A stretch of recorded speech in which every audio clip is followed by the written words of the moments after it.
E allora è tutto pronto per questa premio Trotting Pony Master. In 11 al via, 1 Tippete, 2 Fragolina, 3 Pompeo, 4 Bing, 5 Bandito, 6 Fagiolina, 7 Mimì, a 20 metri 8 Daisy Starlight, 9 Joe Black, 10 Suzy, 11 Pippa e sono partiti.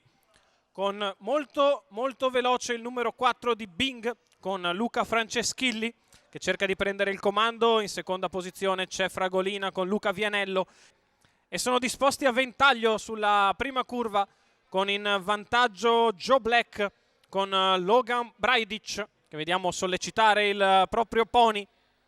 Passa ora però di slancio il numero 4 di Bing con Luca Franceschilli. Pippa che inizia ad avanzare all'esterno, la super penalizzata della corsa che però di solito è la mattatrice di queste prove, mentre in terza posizione è sempre il numero 3 di Pompeo con Chiara Franceschilli. Maria Noemi Bozzetto ora muove le mani, cerca di andare in caccia al fuggitivo, però sbaglia. Allora c'è la rottura di Pippa che dà così possibilità al fuggitivo.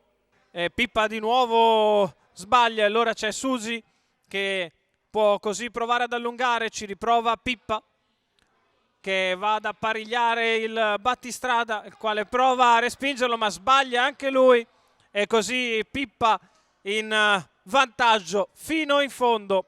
Pippa è davvero la mattatrice di queste prove per i pony. Maria Noemi Bozzetto che viene a vincere, al secondo posto è Suzy con Jason Novello, mentre per il terzo il numero 8 di Daisy Starlight con Pietro Calzavara, a precedere il 9 di Joe Black con Logan Braidic. Poi a centropista Pompeo di galoppo sfrenato però con Chiara Franceschilli, transita in quinta posizione. Poi Fragolina con Luca Vianello, autrice di un'ottima rimonta dopo brutta partenza. Quindi Bing con Luca Franceschilli che invece era partito bene, si è un po' perso per strada. Quindi ancora Mimì con Marco Poggioli a transitare ora sul traguardo in ottima spinta. Quindi l'1 di Tippete con Carlo Calzavara. Chiude il gruppo, ultimo ma non ultimo, Bandito con Vittoria Grancara. Ha fatto un po' il bandito, d'altronde. Un nome, una garanzia. L'ultimo posto però non con meno merito degli altri. E allora i ragazzi tornano verso le scuderie. Chiediamo al pubblico un bel applauso per questi pony che hanno dato vita a un bellissimo spettacolo. Ricordiamo la vittoria di Pippa e Maria Noemi Bozzetto.